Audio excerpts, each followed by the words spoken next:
Cremation. It's a modern choice and many people select it for their final goodbye. It's deeply personal, a decision made for loved ones. Its popularity grows every single day. More families now consider this option. So why this growing trend? Well, some folks find it simpler, less complex than burial. It can also cost less, and that really helps many families. Beliefs are changing too. Old traditions shift slowly, and people start seeking new meanings. Cremation offers one. Reasons for choosing vary, and each one is important. Some feel it's gentler, kinder to our earth. Personal beliefs guide them, or maybe it's just a wish for simplicity. It might fit their life, their unique story. All reasons are valid. This is their truth. This text explains cremation. We aim for clarity and a gentle approach. Death is hard to face. We truly understand these feelings. Let us learn together about this significant process. Knowledge can bring comfort. It can dispel fear and help make choices. The body arrives at the crematorium. It is met with care and honestly, profound respect always. The staff are professionals. They understand their duty. Dignity is paramount for every individual. This is a solemn promise from start to finish. Identification is vital, a very serious step. Many checks are made to confirm the identity, ensuring the right person. Mistakes just cannot happen. Tags and forms must match. This is strictly followed. Accuracy is everything here. Families must have trust. Before cremation starts, certain items are removed. For example, a pacemaker. It cannot go inside. The body is then placed into a suitable container, often made of simple wood or sturdy cardboard. This container is respectful and chosen with thought. Families can be present if they choose to be.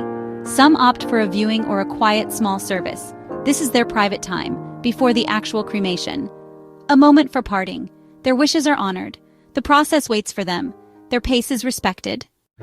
The chamber is called a retort. It is not a scary furnace. It's built for this. A clean, modern unit using precise technology to do its important work, with great care and control. It is highly specialized, designed for this purpose only. A place of transformation. How does it operate? Through very intense heat. Not by direct open flame, at least not initially. The heat is extreme, roughly 1400 to 1800 degrees Fahrenheit, just so you know. This heat begins all. It is powerful and quick. The core of the process. The heat transforms the body, element by element. It is a natural return, sped up by temperature. Soft tissues are consumed, and only bone fragments remain. These become quite brittle. This is what is left, a reduction to essentials, the core of the physical. The process takes hours, usually 2 to 3. It varies by person and the specific chamber. Then a cooling period. This also requires time. Before the next steps, patience is part of it. Nothing is rushed here. Care guides every moment. So, let's talk about personal belongings, because I know this is something many families wonder about. The container enters the cremation chamber too, with the person inside. It's actually consumed by heat, just like the body.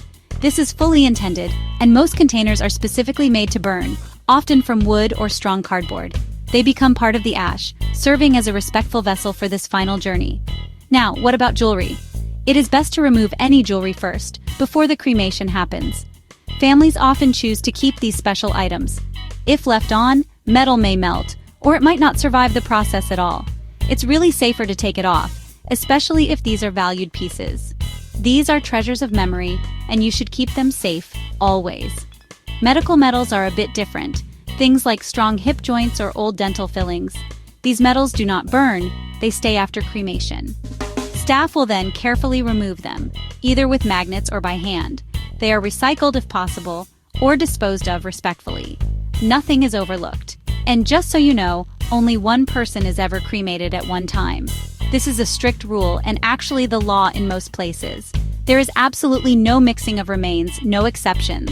Families receive only their loved one. This is a firm promise. Integrity is fundamental, and you can be certain of that. All right, let's bust some myths because cremation can sound mysterious if you haven't been through it before. Cremation is not a wildfire, it's a controlled process. It is never disrespectful.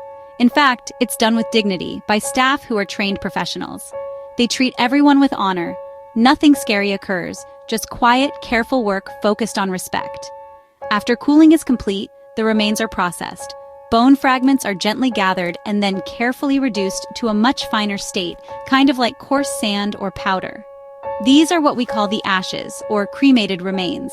This step makes them uniform and ready for the family. Every particle is collected with care. The ashes go into an urn or a temporary holder, and this is done reverently, ensuring all is gathered for the waiting family. This is the final stage of the crematorium's care, a duty fulfilled. The remains return home to the family with love.